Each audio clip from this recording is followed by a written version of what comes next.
West Lynn. It's Rebecca, your teen and tween librarian, and we're back for another episode of Bedtime Stories. Last time, oh boy, Curdie got in trouble. He is so brave, I'll have to tell you. I 100% would not go exploring into a dark cave, knowing there was people in there who wanted to hurt me. Wouldn't happen. The story would be over. So I'm impressed with his bravery, but he's also in a world of hurt right now, and hopefully we'll find a way to get him out. Tonight, we're going to be reading a little bit more of the Goblin plans. I don't know if you remember from some episodes back, there was at one point that I kind of felt bad for the goblins. I thought, oh, they have some legitimate complaints, and they're not so bad. I take it back. I take it back. These guys are rough. So unless there's some sort of redemption, I think I'm on the side of George MacDonald now, because they are not nice. So tonight, chapter 19, we're going to find out Goblin Councils. Here we go.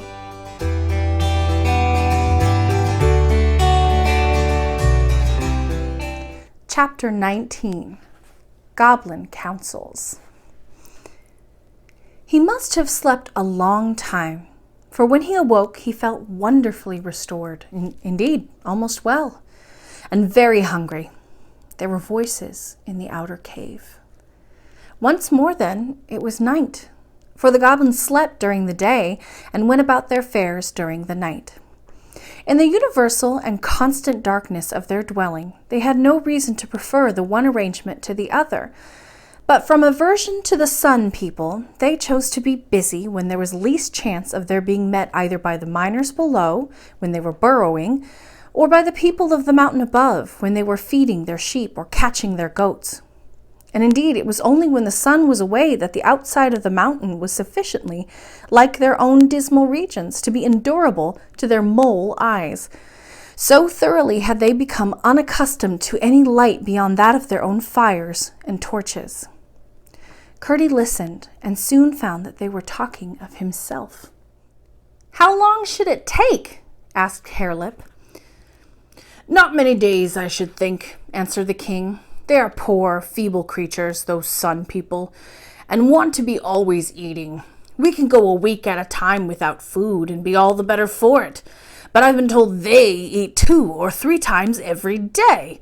Can you believe it? They must be quite hollow inside, not at all like us, 9/10 of whose bulk is solid flesh and bone. Yes, I judge a week of starvation will do for him." "If I may be allowed a word," interposed the queen, "and I think I ought to have some voice in the matter." "The wretch is entirely at your disposal, my spouse," interrupted the king. "He is your property. You caught him yourself. We should never have done it." The queen laughed. She seemed in far better humor than the night before.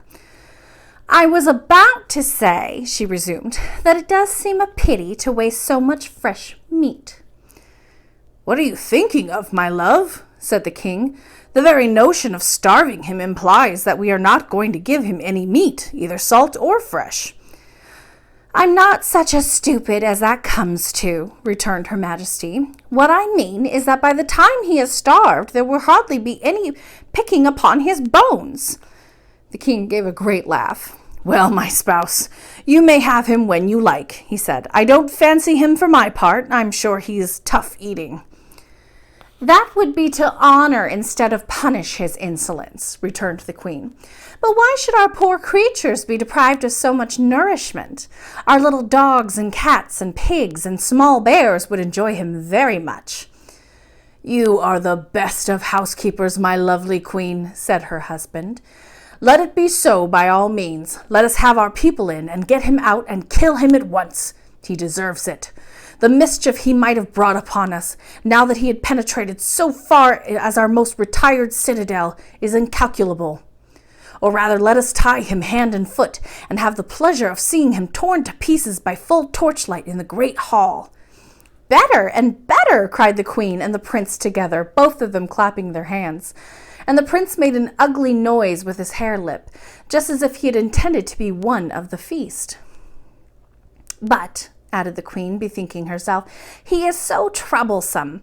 For poor creatures as they are, there is something about those sun people that is very troublesome.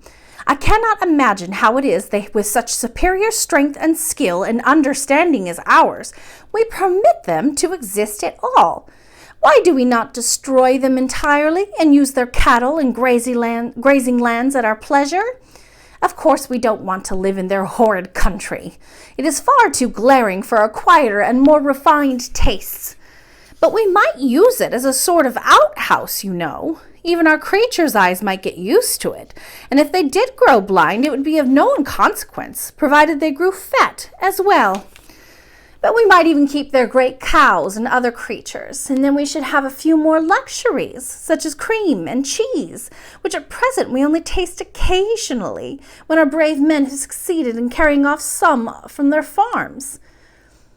It is worth thinking of, said the king, and I don't know why you should be the first to suggest it, except that you have a positive genius for conquest. But still, as you say, there is something very troublesome about them, and it would be better, as I understand you to suggest, that we should starve him for a day or two first, so that he may be a little less frisky when we take him out. Once there was a goblin living in a hole. Busy he was cobbling a shoe without a sole. By came a birdie, goblin, what you do? Cobble out a sturdy upper leather shoe. What's the good in that, sir? Said the little bird. Why, it's very pat, sir, plain without a word. Where 'tis all a hole, sir, never can be holes. Why should their shoes have soles, sir, when they've got no soles? What's that horrible noise? Cried the queen, shuddering from a pot-metal head to granite shoes. I declare, said the king with solemn indignation, it's the sun creature in the hole.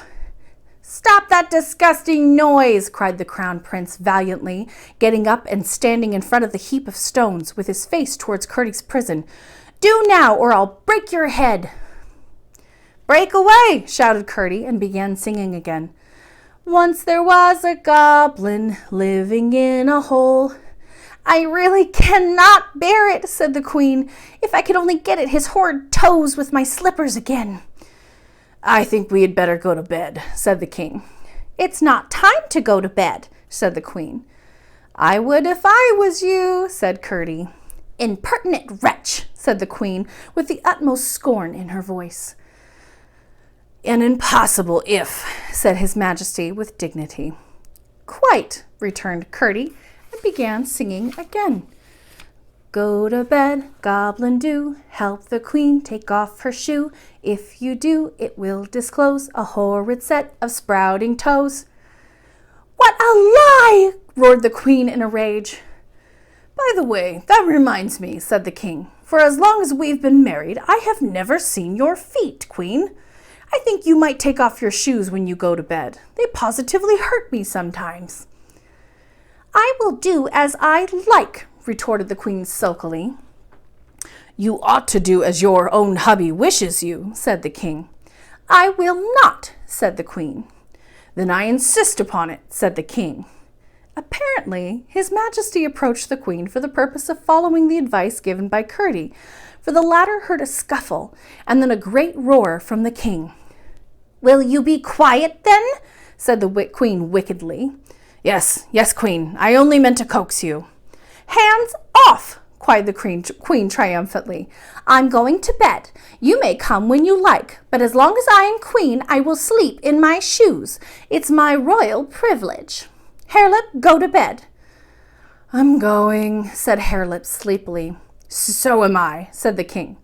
Come along, then, said the queen, and mind you are good, or I'll— Oh, no, screamed the king in the most supplicating of tones. Curdie only heard a muttered reply in the distance, and then the cave was quite still.